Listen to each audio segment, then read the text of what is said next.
Hey guys, welcome to the Simplify Your Life podcast. It's Coach Simona, and I'm glad you decided to tune in.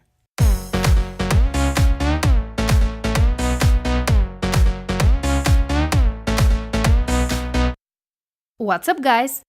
In today's episode, we're going to talk about social media, what it does to our self-esteem, and how to feel less isolated and more connected to each other. Before we start, I want to make a quick disclaimer. Social media cannot cause isolation itself, but it may make people with isolation tendencies feel worse about themselves. Now, let's dig deeper. Social media is often linked to depression, jealousy, low self-esteem, and feelings of inferiority. According to a new analysis conducted by researchers at the University of Pittsburgh School of Medicine, young adults in the US who use social media more frequently than their peers report higher levels of perceived social isolation. The researchers found that participants who used social media for more than 2 hours a day had twice the odds for reporting perceived social isolation than their peers who spent less than 30 minutes on social media each day. Here's what happens when you use social media. If you see your friends having fun while you're at home feeling lonely, it may feel like you're being excluded or not having a life that's worth Instagramming about. What we fail to understand in those moments is that people always share their best pictures, their best experiences, their best clothes and jewelry. They edit their photos, and some of them even spend a few minutes to think of an interesting caption. Every day, we're exposing ourselves to highly idealized representations of our peers' lives on social media. And as a result, we may have the belief that other people lead happier and more successful lives.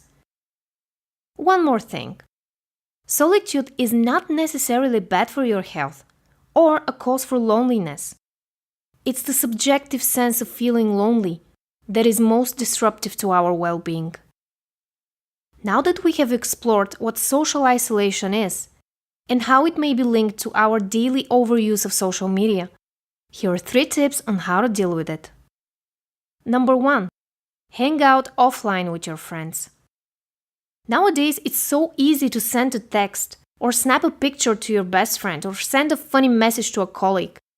But while we may feel connected for a minute, something else will soon distract us and send us into scrolling mode again. The best way to spend less time online is to spend more time offline with your friends. If you communicate with them often, you won't feel as isolated as you think you are right now.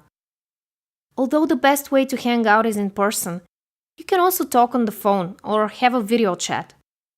What matters here is to trick your brain into preferring offline experiences more than online dopamine triggers like Facebook or YouTube. If you feel isolated because you've recently moved to a new city or even a new country, there are many ways to find new friends. Find out a hobby or explore some events that seem interesting to you.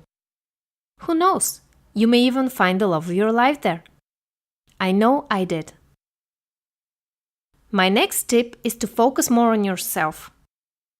The more you focus on taking care of yourself, the less you will care about what others are up to on social media. Social isolation is often linked to self-esteem issues, and many of those happen because we spend way too much time comparing ourselves to others. I've made a video on my YouTube channel on how to stop comparing yourself for good, so if you want to learn more about this topic, I'll leave a link in the description. The easiest way to focus on yourself is to ask yourself every day 2 questions. What do I need? And how can I make myself feel better at the moment? By answering the first question, what do I need? You will center yourself in the present moment and become familiar with your needs and wants. And by answering the second one, how can I make myself feel better at the moment? You will find out what makes you feel happy and fulfilled. And my last tip is to move your body. Social isolation happens when you get too much in your head and become too invested in your own storyline also known as the story that your mind likes to tell itself.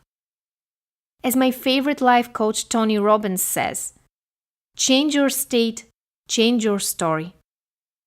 Pay attention to these crucial moments when you start mindlessly scrolling your feed on Instagram or you binge watch videos on YouTube. What's going on in your mind? What are you telling yourself? Do you feel anxious? Is something going on in your life that you want to escape and you use social media as an excuse to ignore the problem? Every time you catch yourself feeling isolated, do one of the following things. Do a chore around the house, like cooking, cleaning, ironing, and so on. Or dance to your favorite music.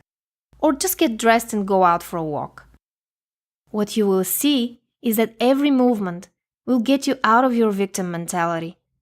And you will feel less anxious and isolated, and more connected to the world and the people around you. Remember, you're never alone, even if you feel like it. There are probably millions of people on this earth feeling the same as you do. You are enough as you are. You are a valuable human being. You matter. And you are loved. Alright guys, that's all for today. Thank you so much for listening. Like this episode if you liked it, and subscribe to my channel so you don't miss out on my weekly tips. I love you guys, and I will talk to you in the next one.